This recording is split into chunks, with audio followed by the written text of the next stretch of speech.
반갑습니다. 오늘도 하나님의 말씀 앞에 있는 여러분에게 하나님의 위로와 또 격려가 있기를 바랍니다. 오늘 우리가 함께 읽은 말씀을 중심으로 이제는 믿음으로 삽니다 라고 하는 제목을 가지고 함께 하나님의 말씀을 상고하고자 합니다. 먼저 이 말씀을 살펴가기에 앞서서 성경학교 관련해 가지고 몇 가지 좀 말씀을 드리겠습니다. 우선 성경학교의 모든 일정을 주관해 주신 하나님 아버지께 모든 영광을 돌립니다. 우리 교육부서는 이번 여름 성경학교를 준비하면서 기도 모임으로 총 8번을 모였습니다. 그리고 성경학교를 준비하기 위한 기획 모임과 또 마지막 이제 피드백 모임까지 해서 10번의 모임을 진행했습니다.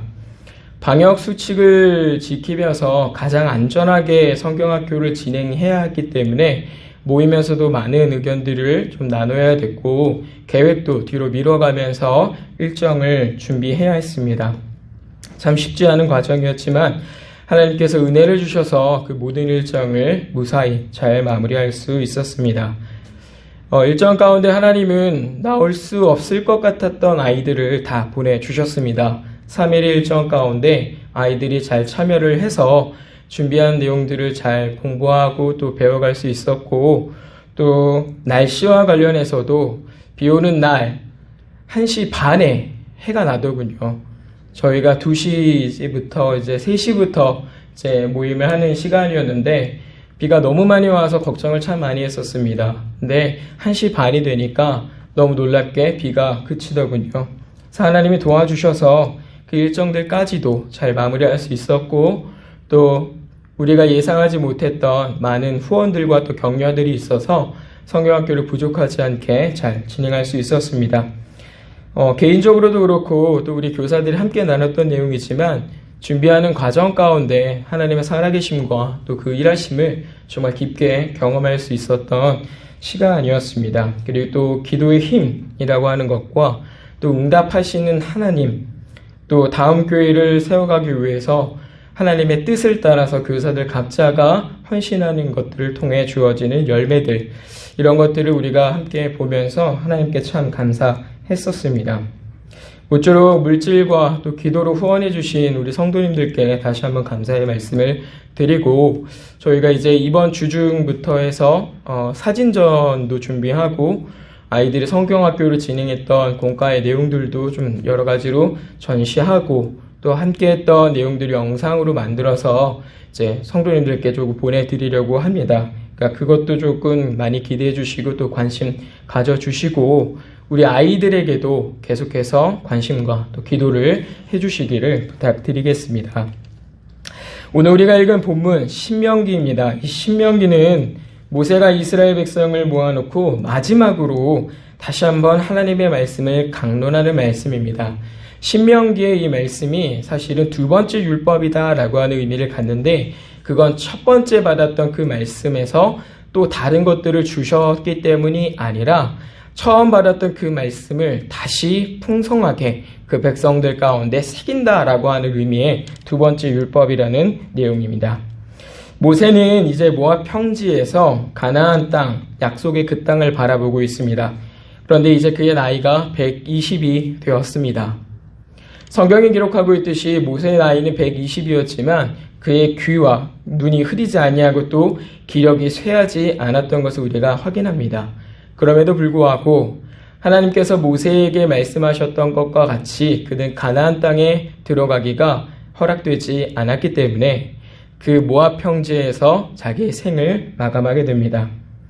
이제 모세를 비롯하여 여호수아와 갈렙을 제외하면 광야 1세대에는 모두 다 죽음을 맞이한 상태, 그리고 새롭게 이스라엘의 제2세대가 이제 가나안 땅에 들어와서 그 땅을 차지할 준비를 하고 있는 때입니다. 이때 모세를 통해서 주시는 하나님의 말씀이 바로 이 신명기입니다. 모세가 자기의 마지막에 이 말씀을 전하고 있기 때문에 이 말씀은 모세의 유언적인 성격을 가지고 있습니다. 오늘 우리가 이 부분을 좀 주목하고자 하는 이유는 이 말씀이 단지 모세의 유언적인 성격을 가지고 있기 때문이 아니라 실패 이후에 다시 회복된 이스라엘 백성을 향한 하나님의 말씀으로 주어지고 있기 때문에 그렇습니다. 우리가 읽은 이 부분은 여러분 낯설지 않으실 겁니다. 이 말씀은 신명기에 처음 기록된 것이 아니라 이미 출애굽기 가운데 기록된 하나님의 말씀입니다. 출애굽기에 이 말씀이 등장하는 배경에는 우리가 전에 읽었던 출애굽기 34장에 이어서 나오는 말씀입니다. 그러니까 모세가 하나님 앞에서 두 돌판을 새로 받으면서 그 이후로 주신 하나님의 말씀이 바로 여기 있는 말씀과 동일합니다. 그리고 오늘 이 신명기에서는 이스라엘 백성이 광야 40년의 징계를 마치고 난 이후에 하나님과 다시 언약 관계가 회복되었음을 확인하고 또 그들이 언약의 준수 사항이 어떠한 것인지를 확인하고 난 다음에 비로소 가나안 땅을 차지할 이스라엘 백성으로서 준비가 된, 회복이 된 그 시점에 이제 이 말씀이 주어지고 있습니다. 그러니까 다시 말씀드리면 이 말씀은 하나님께서 자기 백성이 된 믿음으로 사는 사람들에게 주시는 어떤 생활 지침이라 이겁니다. 하나님께서 회복된 이스라엘 백성에게 이 말씀을 하고 계시기 때문에 이 말씀은 믿음의 삶과 굉장히 깊은 관련이 있는 말씀입니다. 오늘 우리가 이 말씀으로 믿음으로 사는 삶이 과연 어떠한 것인가 라고 하는 것을 생각해 보는 건 아주 큰 유익이 되리라고 생각을 합니다. 왜냐하면 우리가 지난번에도 말씀드렸다시피 우리의 지금 이 시점에서도 회복이 필요한 때이고 우리가 회복이 되고 난 다음에 우리가 준수하며 살아야 될 믿음의 삶이 여기 나와 있기 때문에 그렇습니다. 그러니까 여전히 하나님은 우리에게 이 생활을 요구하고 계신다 이겁니다. 오늘 본문의 시작은 하나님께서 이스라엘 백성에게 내가 너희에게 이 땅을 주리라 라고 하는 선언으로 시작합니다. 내가 그 땅에 있는 민족들을 다 내쫓을 것이다. 내가 그 땅에 있는 것들을 다 너에게 줄 것이다 라고 하는 이 선언이에요. 우리가 이 약속을 눈여겨볼 때 먼저 볼 것은 이 가나안 땅을 차지하는 일의 주체가 과연 누구시냐 이겁니다. 그러니까 누가 그 가나안 땅을 차지하느냐 이거예요. 누가 가나안 땅에 거주하는 이방 민족을 쫓아내고 그 가나안 땅을 얻게 하는가라고 하는 점입니다. 여기 보시면 너무 어렵지 않죠? 그 주체는 하나님으로 소개가 됩니다. 보세요. 누가 인도하십니까? 누가 그 차지할 땅으로 들이십니까? 누가 이방 민족들을 쫓아내는 일을 하십니까? 하나님입니다. 하나님. 1절 보시면 내 하나님 여호와께서 너를 인도하사 차지할 땅으로 들이시고 너보다 많고 힘이 센 7 족속을 쫓아내실 때에. 그러니까 그 일의 주체가 누구시냐? 하나님이 하셨다 이겁니다. 그러면 하나님이 그들과 싸우고 또 그 땅을 이스라엘 백성에게 차지하게 하실 때에 이스라엘 백성은 손 놓고 있었느냐? 그렇지 않습니다. 2절 보시죠. 내 하나님 여호와께서 그들을 내게 넘겨 내게 치게 하시리니 그때에 너는 그들을 진멸할 것이라. 치는 일, 그들을 진멸하는 일을 실제적으로 이 이스라엘 백성이 감당하게 되는 겁니다. 그러니까 하나님께서 주체적으로 이 역사를 이루어 가실 때에 이스라엘 백성이 능동적으로 그 싸움의 현장에 함께 나아간다 이거예요. 하나님이 싸우고 그 땅을 얻게 하시는 그 일 과정에 이스라엘 백성 역시도 능동적으로 동참하고 있다 이 말입니다. 이 행위를 우리가 순종이라는 말로 바꿀 수 있습니다. 그러니까 순종이라고 하는 말이 무엇이냐면 우리가 하나님의 일하시는 현장 가운데로 나아가는 것이라고 표현할 수 있다 이거죠. 자, 여기서 우리가 하나님께서 요구하시는 믿음의 삶, 그 첫 번째 요소를 발견하게 되는데 그게 바로 순종입니다. 순종. 여러분에게 목회자들이 항상 말하는 게 순종이라고 하는 말을 많이 하죠. 이 순종은 진짜 100번, 1000번을 강조해도 부족함이 없는 겁니다. 왜냐하면 이게 정말 중요하기 때문에 그래요. 이게 없으면 진짜 믿음이 없다라고 봐도 무방할 정도로 이 순종은 굉장히 중요한 내용을 가지고 있습니다. 우리가 이 시간에는 이 순종의 의미를 조금 더 생각을 해보려고 하는데요. 흔히 순종이라고 할 때 우리가 어떤 생각을 하게 되냐면 그 순종의 주체를 나라고 생각하는 경우가 되게 많습니다. 그러니까 내가 순종하고 내가 순종하지 않고 이 문제라고 우리가 생각을 해요. 그런데 이 본문을 통해서 우리가 배우는 건 순종의 주체는 하나님이시다 이겁니다. 불순종의 주인은 누구냐? 나예요. 나. 순종은 내가 하는 게 아니고요. 불순종을 내가 하는 겁니다. 우리가 찾아서 하는 일이 하나님 앞에 순종하는 게 아니라 찾아서 하는 일이 하나님 앞에 불순종하는 일이고, 이 순종을 누가 만들어내시느냐? 하나님이 만들어내신다라고 하는 거예요. 함께 내용을 좀 살펴보겠습니다. 순종, 우리가 이 내용을 좀 잘 이해해야 되는데, 이스라엘 백성이 어떻게 이제 가나안 땅에 들어가서 이제 그 땅을 정복하고 그 땅을 취해야 되지 않습니까? 근데 이스라엘 백성이 무엇이 달라졌기에 하나님 앞에 순종할 수 있었겠습니까? 이 내용을 한번 보시면 이스라엘 백성이 뭐가 달라져서 가나안 땅으로 나아갈 수 있었겠습니까? 이 질문이 필요한 겁니다. 이제 이스라엘 백성은 가나안 땅에 들어가서 이방 민족들과 싸워야 되고 또 그들을 이기고 정복을 해야 됩니다. 광야 1세대는 그 과정에서 하나님을 의심하고 불순종하였기 때문에 하나님 앞에서 끊어졌습니다. 그리고 이제 광야 2세대가 준비가 된 것이죠. 그런데 2세대가 1세대보다 나은 것이 무엇이 있느냐라고 살펴보면 없습니다. 그들에게 특별한 하나님의 약속이 새롭게 주어진 것도 아니고 그 백성이 더 강해진 것도 아니에요. 숫자가 더 많아진 것도 아닙니다. 내용을 한번 살펴보시면 모세가 이렇게 말씀합니다. 모세가 오늘 본문 1절을 보시면 이 가나안에 거주하고 있는 7 족속을 이렇게 표현을 하는데요. 너보다 많고 힘이 있는 이라고 말합니다. 그렇죠? 그러니까 현재의 상황에서 이 광야 2세대 이 사람들에게 있어서도 가나안 땅에 살고 있는 이 7 족속은 1세대와 마찬가지로 많고 우리보다 힘이 더 센 그 민족이었다 이거예요. 달라진 게 없었다 이겁니다. 여전히 이방 민족들은 이스라엘 이 사람들보다 더 강하고 힘이 있어 보이는 상태였다. 7절에서도 보시면요. 이스라엘 백성은 오히려 모든 민족 중에 가장 작다라고 말씀하고 있을 만큼 이 광야 2세대가 광야 1세대보다 더 나은 것이 없는 겁니다. 앞서서도 말씀드렸듯이 광야 1세대에게 약속하셨던 이 하나님의 약속과 내가 그 땅을 너희에게 주리라 라고 하셨던 그 약속과 광야 2세대에게 준 이 약속 역시도 다르지 않아요. 심지어 이 약속은요. 아브라함 때부터 계속적으로 이어져 온 약속입니다. 아브라함이 왜 자기 아버지의 집을 떠나 이 가나안 땅으로 이주해 왔겠습니까? 왜 그 땅으로 내려오겠어요? 하나님이 그에게 약속하셨기 때문이죠. 무엇입니까? 너는 내게 보이는 땅으로 가라.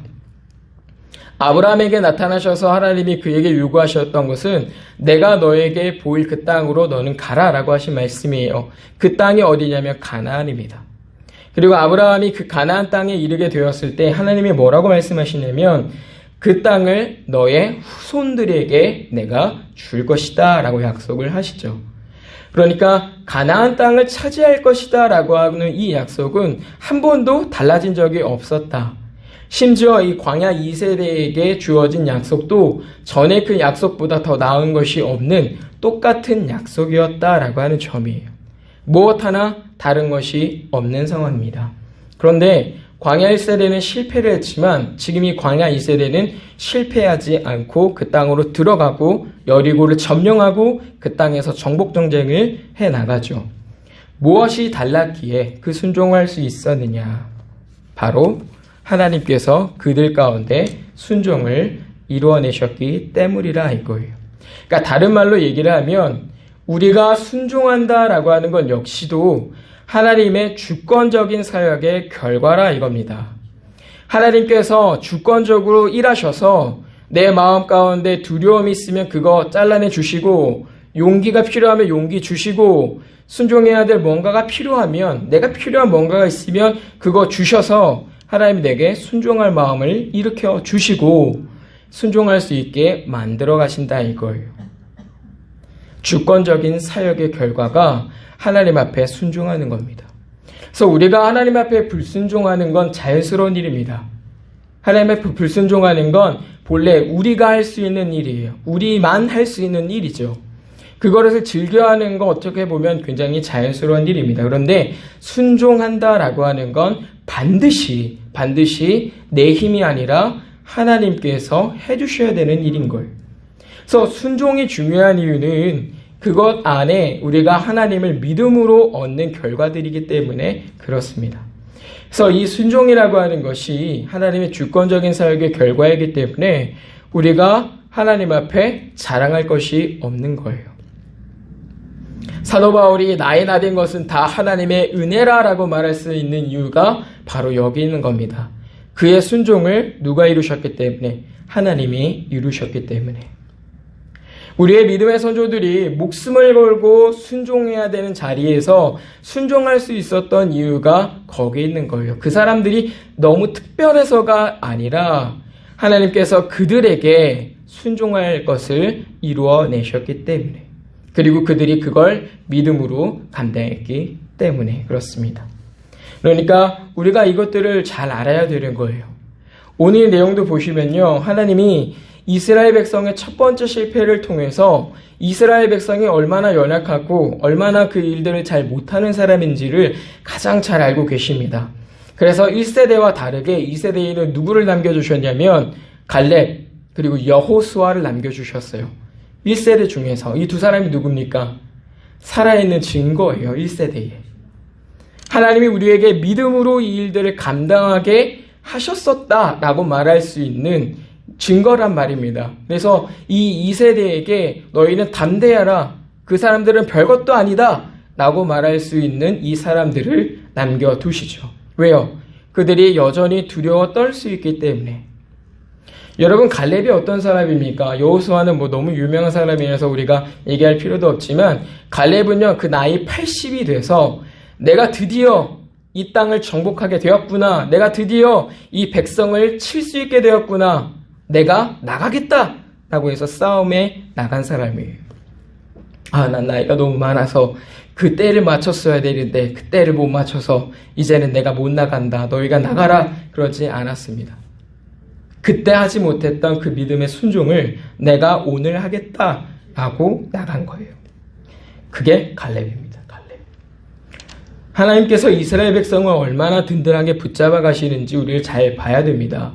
여호수아에게는 그 마지막까지도 너는 담대하라 라고 그를 붙드시면서 그들이 동일한 실패를 경험하지 않도록 끊임없이 그들을 이끌어 가시죠. 결국엔 그들 안에서 하나님의 불순종을 제거하시고 그들 가운데 순종의 열매를 이루어내시는 겁니다. 더 강하게 그들을 붙드시고 마침내 그들에게 순종을 이끌어내시니까 바로 하나님이시라 이 말이에요. 오늘 이스라엘 백성이 능동적으로 그 현장에 참여했지만 사실 그 싸움은 누가 했습니까? 하나님이 하셨습니다. 하나님이 하셨어요.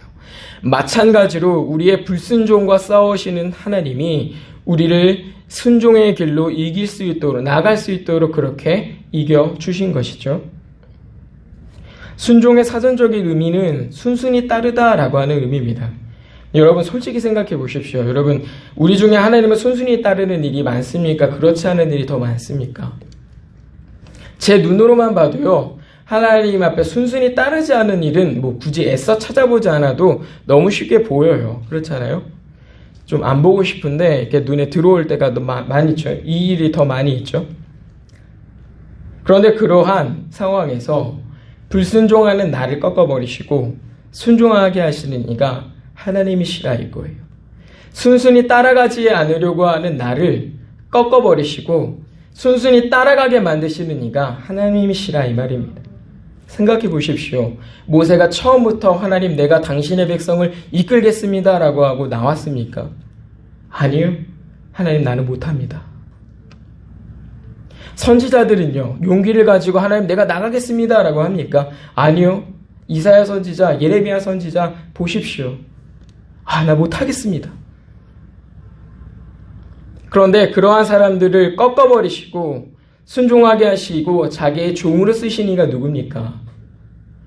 사도 바울이 다메섹에 이르렀을 때에 거기서 꺾어버리신 이가 누구셔요? 사도가 스스로를 꺾었습니까? 아닙니다. 다메섹에서 만난 예수님. 하나님이 그를 꺾어버리셨다 이거예요. 그래서 우리가 잘 생각을 해야 되는 건요. 순종의 열매, 순종이라고 하는 것 자체가 하나님의 사역의 결과라고 하는 것을 우리가 분명히 인지해야 된다 이거예요. 우리가 왜 자꾸 순종하지 못하냐면 내가 하려고 하기 때문에 그렇습니다. 내가 하려고 해서 그래요. 내가 할 수 있는 건 불순종밖에 없다니까요. 내 지식과 내 힘에 미치는 거는 불순종을 더 즐겨하게 되어 있어요. 순종하려고 마음 먹었다가도 어떤 일 때문에 그 순간 직전에 토라져 버릴 수도 있어요. 그걸 붙잡으시고 끝내 꺾어서 하나님 앞에 순종하게 하시는 이는 하나님이시라일 거예요. 나로 하여금 능동적으로 순순히 자기 말씀을 따라 살게 하시는 하나님의 이 주권적인 사역의 결과가 바로 오늘 우리가 누리는, 또 우리가 그렇게 하기를 원하는 순종이라는 걸 우리가 인정을 해야 되는 겁니다. 그래서 우리는 늘 순종할 때마다 하나님 앞에 자랑할 것이 없음을 인정해야 되고, 순종할 때마다 하나님 앞에 영광을 돌려야 되고, 기도할 때마다 내가 순종하며 살기를 간구하셔야 됩니다. 이게 하나님 앞에서 합당한 믿음의 삶이에요. 이 부분에서 우리가 주목하고자 하는 것은 그래서 순종의 의미를 조금 잘 정리를 해야 되겠다 이겁니다. 순종. 왜냐하면 하나님이 이 사역을 주권적으로 이뤄가시기 때문에 거기에 반응하는 우리의 태도가 올바라야 하기 때문에 그렇습니다. 여기서 우리가 다음으로 넘어가기 전에 먼저 이런 질문을 한번 드려보고 싶어요. 바로 여러분이 한번 생각을 해보십시오. 여러분이 생각하기에 모든 교인은 다 믿음으로 사는 것 같습니까? 모든 그리스도인들이 믿음으로 사는 것 같습니까? 어떻게 생각을 하십니까? 여러분이 생각하실 때. 저는 애석하지만 단호하게 아니라고 말합니다. 모든 그리스도인이, 모든 교인이 다 믿음으로 사는 건 아니에요. 왜냐하면 순종하지 않은 사람들이 있거든요. 믿음의 굉장히 중요한 요소는 순종입니다. 이 순종은요, 다른 말로 얘기를 하면 내가 가지고 있는 것을 버려버리고 하나님의 것으로 이제 따라간다. 하나님의 것을 받아들인다. 라고 하는 의미가 되거든요. 생각해 보십시오. 오늘 이스라엘 백성이 어떻게 바뀌는 겁니까? 두려워하던 그 이방 민족들을 보면서 하나님이 치시니까 그래 우리도 칠 수 있어. 별거 아니야. 우리가 이길 수 있어. 라고 자기의 생각과 말과 행실을 바꾸는 거예요. 그들이 가지고 있던 생활 방식들을 버려버리고 하나님께서 생각하시는 것, 하나님께서 행하시는 것, 하나님께서 말하시는 것으로 자기들의 생각과 행동과 말을 바꾸는 겁니다. 그게 순종이란 말이에요. 그리고 그것들을 잘 받아들일 수 있게 하는 게 뭐냐면 믿음이 작용하는 역할인 겁니다. 그래서 믿음이 없는 사람은 순종할 수가 없어요. 심지어 순종이 없는 사람은 믿는다라고 말하기가 곤란하다 이겁니다. 예를 들면 이런 얘기를 좀 해볼 수 있을 것 같아요. 당시 이스라엘 백성이 가나안 땅을 이제 정복하면서 가는 동안 그 이방 민족들 중에서 일부가 이스라엘 백성의 무리 가운데로 들어오게 됩니다. 그렇죠? 그랬을 때 우리가 그 사람들을 이스라엘 백성, 하나님의 자녀들이라고 말하지 않아요. 적어도 그들이 당시 하나님께서 주셨던 규례들과 율례들을 따라서 안식일을 거룩하게 지키고 할례를 받고 하나님 섬기기로 작정하지 않는 이상에는 그 사람들을 이스라엘 백성, 하나님의 성민이라고 말하지 않는 것과 비슷합니다. 아무리 내가 믿는다라고 자처하고 예배당 중심으로 살아간다 할지라도 거기에 내가 하나님의 것을 따라 살아가려고 하는 것이 없으면 그건 이 이방 민족들과 다르지 않은 거예요. 왜냐하면 여전히 자기 생활 방식은 뭐니까? 누가 주인이니까? 내가 주인이니까. 옛날에 내가 생각하던 생각 못 버리거든요. 옛날에 내가 말하던 거 못 버리거든요. 내가 예전에 하던 행동 못 버리거든요. 그런데 그게 좋은 것입니까? 그렇지 않아요. 늘 하나님의 그 말씀과 하나님께서 요구하시는 그 뜻과 늘 부딪히게 되는 겁니다. 그런 사람을 두고서 우리는 믿는다라고 말하지 못하는 거예요. 그러니까 여러분이 잘 생각을 하셔야 되는 건 우리가 단지 어떤 말을 근거로 해서 그것들을 따라 살아간다고 하는 게 순종이 아니라는 점을 여러분이 잘 생각을 하셔야 됩니다. 그러니까 예를 들면 하나님이 화목하라 라고 말씀하셔가지고 우리가 그 말씀을 순종한답시고 이제 막 힘써서 모였단 말이에요. 근데 모여가지고 하는 일이 불의를 행하고 불법을 도모하고 쾌락을 따라 살아가고 그러면 그거는요 거룩을 훼손하는 일이지 하나님의 말씀을 따라서 순종한 게 아닌 겁니다. 근데 모양새를 보세요. 모양새를 보시란 말이에요. 모였어요. 다른 날 모인 것도 아니고 주일에 모였어요. 그리고 우리가 서로 화목하자라고 얘기를 하면서 신났어요. 이제 편안하고 좋았어요. 겉으로 드러나는 모습은 마치 그럴듯한 믿음이 있는 것 같은 모양이지만 실제 그 행위가 불법과 불의와 어떤 쾌락을 추구하는 것이라면 그건 순종이 아니라 이겁니다. 화목한 게 아니에요. 그러니까 여러분이 순종이라고 할 때 잘 이해하셔야 되는 건 내 생활 방식과 내 생각과 말과 어떤 행동들을 구체적으로 하나님의 것으로 바꾸는 일들을 하셔야 된다 이겁니다. 왜 주일 성수를 합니까? 그것이 하나님께서 기쁘게 여기시는 일이란 말이에요. 내가 주일에 쉬는 걸 더 좋아했는데 이제는 순종하려고 주일에 하나님을 예배하는 걸 기쁘게 여기는 거예요. 내가 예전에는 노래방 가가지고 뭐 뽕짝도 부르고 가요도 부르고 춤추고 이런 걸 더 좋아했는데 이제는 하나님을 찬양하는 걸 더 좋아하는 걸로 바꾸는 거예요. 하나님께서 요구하시는 것들을 받아들여서 내 것을 버려버리는 거, 그게 순종이라 이겁니다. 순종. 단지 예배당을 중심으로 살면 또 그저 입으로 예수가 그리스도시라고 말하면서 주의를 지키고 살아가도 거기에 순종이 없으면 결코 믿음이 있다라고 말하지 못하는 이유가 바로 여기 있는 겁니다. 성경은 단 한 번도 그러한 사람들을 믿음 있는 사람이라고 인정하지 않습니다. 인정하지 않아요. 야고보서 보세요.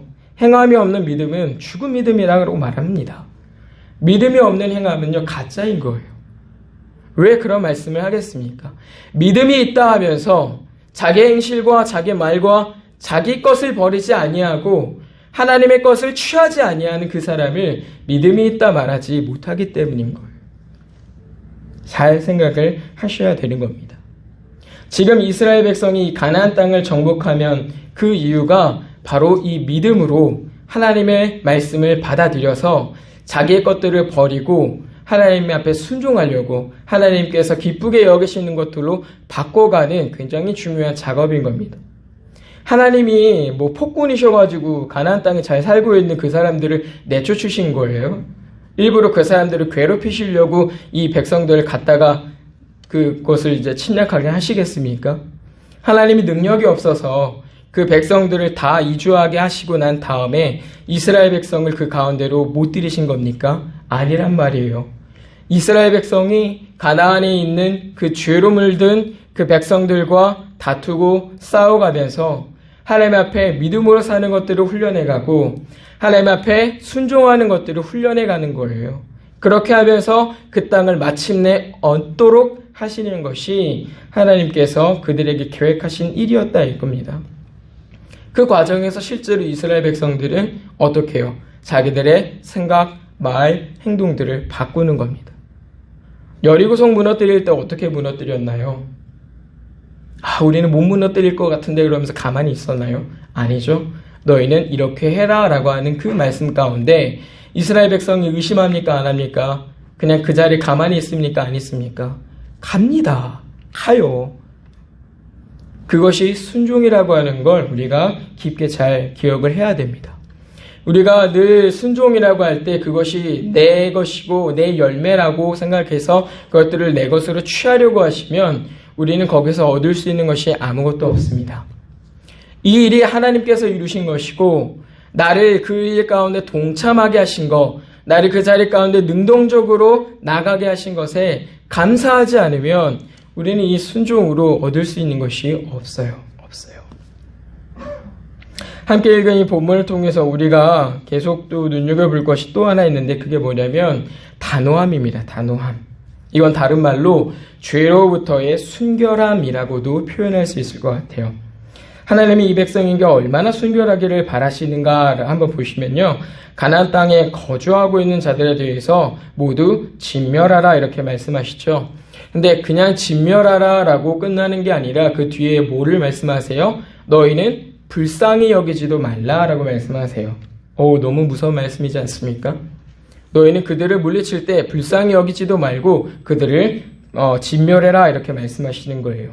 그러면서 그들과 결혼도 하지 말고 라고 말씀을 하시면서 그들이 혹시 결혼을 통해서 이제 받아들이게 될 우상숭배의 영향들을 제거하도록 애초에 만들지 않도록 그들에게 요구하십니다. 그러려면 신앙에 있어서 얼마나 철저해야 되고 얼마나 단호해야 되고 얼마나 타협하지 않으려는 애씀이 있어야겠습니까? 오늘 여기서 말하고 있는 진멸이라고 하는 히브리어 단어는요, 하렘이라고 하는 말이에요. 하렘. 이 하렘이라고 하는 말이 어떤 의미를 갖고 있냐면 하나님만을 위해서 구별하여 드리다 라고 하는 의미를 갖습니다. 그러니까 진멸하는 전쟁은 거기에 있는 소유가 다 하나님의 것임을 인정해서 하나님의 뜻을 따라서 다 없애는 거예요. 근데 그냥 없애는 게 아니라 이 하나님의 구원 사역과 관련해서 방해되는 모든 요소들을 제거한다는 의미를 갖고 있는 게 바로 이 하렘입니다. 하렘. 근데 이 하렘 전쟁이 오늘 여기서만 요구되는 게 아니라요. 나중에 대표적인 사건에서 나오는 게 뭐냐면 사무엘상 15장 3절 보시면 나오는데 이 사울 왕과 아멜렉과의 전쟁에서 사울이 범했던 실수를 얘기할 때 이렇게 말씀하는 부분에서 사용이 됩니다. 사무엘상 15장 3절 보시면 제가 잠깐 읽어드리겠습니다. 지금 가서 아말렉을 쳐서 그들의 모든 소유를 남기지 말고 진멸하되 남녀와 소아와 젖먹는 아이와 우양과 낙타와 나귀를 죽이라 하셨나이다 하니 이렇게 말씀하세요. 여기서 말하는 진멸하다라고 하는 말이 하렘입니다. 하렘. 그런데 사울 왕이 그렇게 합니까? 안 합니까? 안 하죠. 나름대로 이유는 있었습니다. 그럴듯한 이유가 있었어요. 뭐예요? 하나님 앞에 구별해 드리려고 그 중에서도 좋은 걸 내가 남겨놨습니다. 그 이야기를 합니다. 근데 하나님이 그것들을 기쁘게 여기셨어요? 아니면은 불순종으로 여기셨습니까? 불순종으로 여기셨어요. 우리가 신앙생활 하면서 얼마나 많은 핑계가 있는지 아십니까? 우리가 신앙생활 하면서 얼마나 그럴듯하게 하나님 앞에 행한 불순종을 포장해 가는지 아십니까? 우리가 얼마나 그럴듯하게 우리가 지은 범죄와 관련해서 그것들을 이렇게 슬쩍 덮고 넘어가려고 하는지 아십니까? 하나님은 그에게 결코 다른 별도의 좋은 것을 요구하신 적이 없어요. 오히려 정말 그가 하나님을 위해서 하나님께 정말 좋은 것을 드리려고 했다면 말이죠. 진멸했어야 되는 게 맞습니다. 맞아요. 그런데 이 모습이요, 당시 이 사울에게만 있는 게 아니라 이스라엘 백성에게서도 나타나죠. 이스라엘 백성이 가나안 땅에 들어와서 처음에는 제법 그럴듯하게 괜찮게 잘 살아갑니다. 그렇죠? 그런데 여호수아가 죽고 난 다음에, 아니 여호수아 때부터 벌써 삐걱삐걱거리는 문제들이 생겼어요. 이방 민족과 이렇게 언약을 맺기도 하고 결혼 관계를 맺기도 하고, 그리고 난 다음에 여호수아가 죽고 난 다음에는 하나님이 없어요. 그 시대를 맞이하는 게 뭡니까? 사사시대. 별거 아닌 것 같은 하나의 눈속임일 수도 있습니다. 그냥 그래도 되는 거 아닌가? 라고 생각하는 그런 정도의 문제일 수 있어요. 그런데 그 문제가 그 백성 전체의 영적인 타락을 이뤄내는 문제가 될 수도 있는 겁니다. 우리 자신을 잘 생각해 보셔야 돼요. 순종을 말하고 믿음으로 산다라고 말하고 그러지만 실제로 우리가 얼마나 타협하고 살아가는가, 얼마나 하나님 앞에 내 자신을 신실하게 철저하게 구별하지 못하고 살아가는가 하는 점을 여러분이 잘 생각하셔야 된다 이겁니다. 오늘 신앙을 전해야 하는 우리들이 분명히 잊지 않아야 될 것이 있습니다. 바로 오늘날 우리 예배를 점검하는 일입니다. 우리 교회에는 이런 문제가 없는가? 오늘날 우리 시대의 이 교회는 이런 문제가 없는가? 라고 했을 때 저는 그렇지 않다고 생각을 합니다. 역시 이때와 동일한 문제가 우리 안에도 있어요. 이 백성들이 여지를 남기게 되면 말이죠. 그리스도인들이 여지를 남기게 되면 어떤 문제가 생기냐면 신앙도 아니고 그렇다고 신앙이 아닌 것도 아니고 애매한 상태에 머무는 경우가 있게 됩니다. 이거 뭐 신앙이라고 하기도 좀 이상하고 그렇다고 신앙이 아니라고 하기에도 좀 너무 좀 아닌 것 같고 애매한 상태가 있어요. 그 상태가 오늘 우리들의 교회에도 많이 보이는 것이 사실은 맞는 것 같습니다. 오늘날 우리의 교회가 얼마나 순결하기를 애쓰고 있고 또 순결하는 일에 있어서 단호하다라고 생각을 하십니까? 우리가 하나님의 말씀을 따라서 살아갈 때 조금 유념해야 될 것이 그리스도의 사랑과 관련해서 오해하시면 안 된다 이겁니다. 사랑이라고 얘기를 하니까 어떤 문제가 생기냐면 그 안에 담겨져 있는 하나님의 공의의 속성들을 다 빼버려요. 그러니까 무슨 말이냐면 죄를 지어도 형제를 사랑해야 되고 우리 이웃을 사랑해야 되고 다 사랑하면서 살아야 되고 하나님이 사랑하셔서 용서하셨기 때문에 그것도 끌어안아야 된다고 생각을 해요. 그 죄를. 이런 사람이 하나 있는가 하면 또 다른 한 명은 이건 그래도 아닌 것 같은데 라고 하면서도 그냥 말도 못하고 그냥 있는 경우가 있는가 하면 그렇지 않은 사람은 아예 단호하게 그것들을 배격하는 문제들이 있는데 이 문제가 나오는 게 사랑 개념을 굉장히 오해하기 때문인 것 같습니다. 여러분 그리스도의 사랑이 우리에게 가치가 있는 건 말이죠. 그 안에 하나님의 공의의 속성을 만족하셨기 때문이에요. 그러니까 죄를 다 근절하셨다. 죄의 값을 다 처리하셨다. 죄의 문제를 다 없이 하셨다라고 하는 게 있기 때문에 하나님의 사랑이 우리에게 가치가 있고 우리가 다시 일어날 힘을 주는 것이지 그것들을 교회 안에서 다 끌어안고 살으라고 그렇게 교회를 더럽히라고 주신 사랑이 아니라 이겁니다. 교회가 온갖 죄악 덩어리를 다 끌어안고 같이 가려고 하죠. 그 이유는 오늘날 교세를 유지하려는 이유가 조금 더 커 보입니다. 교회를 유지해야 되거든요. 사람이 없으면 안 되거든요. 한 사람이 귀한 시점이거든요. 그러니까 이 사람이 이렇게 하고 저렇게 하고 죄를 짓건 죄를 뭐 하던 말을 못해요. 교세를 유지해야 되니까. 그것이 하나님께서 기뻐하는 일이 아닌 줄은 이미 우리는 잘 알고 있는 바입니다. 그렇게 하면서 오히려 죄 지은 사람을 위로하기도 하고 질책에 필요한 사람에서 이제 위로하기도 하는 거죠. 예를 들면 이런 거예요. 제가 잘못을 했습니다. 제가 잘못을 했는데 당신 이 문제가 분명히 큰 죄입니다. 이 문제를 개선하셔야 되고 회개하셔야 됩니다. 라고 얘기를 안 하고 괜찮아 뭐 그럴 수도 있지. 살다 보면 뭐 그럴 수도 있고 그러면요 제가 죄를 지었는데 어떤 생각을 하겠어요? 그래서 잘못을 했다는 거야 안 했다는 거야. 어린아이들을 양육할 때 그 아이를 훈육하는 방법 중에 어떤 행동요법을 쓰냐면요. 그 아이가 잘못했을 때는 그 순간 즉시 단호하게 잘못했다라는 걸 알려줘야 된다고 얘기를 해요. 왜냐하면 그래야 그 아이가 이게 잘못한 일이구나 라고 하는 걸 알거든요. 그런데 애가 막 사랑스럽고 뭐 예쁘고 막 그래가지고 뭐 괜찮아 다음에 그러면 그러지 않으면 돼? 그러면서 이렇게 넘어가면 말이죠. 애가 이제 헷갈리기 시작하는 겁니다. 그래서 내가 잘못했다는 거야. 그래서 내가 잘했다는 거야. 그래서 내가 뭐 어떻게 해야 된다는 거야. 이러한 일들은 우리가 조금 피해야 된다 이거예요. 피해야 된다. 근데 이러한 문제가 사실 굉장히 교묘하게 타고 들어왔기 때문에 우리가 이 문제를 발견하는 건 좀 어려운 일이 될 수도 있습니다. 이 문제를 우리가 분명히 잘 개선하지 않으면 반드시 이 교회에 어려운 문제가 발생한다는 점을 여러분이 잘 생각을 하셔야 돼요. 그래서 여러분의 순종과 여러분의 믿음과 그 믿음을 따라서 거룩하게 하는 이 성결의 일들을 동일하게 잘 해주셔야 된다 이겁니다. 사랑하는 성도님들, 함께 살필 말씀을 통해서 여러분에게 부탁을 드리고 싶은 건 먼저 여러분의 순종을 조금 점검해 주시기를 부탁을 드립니다.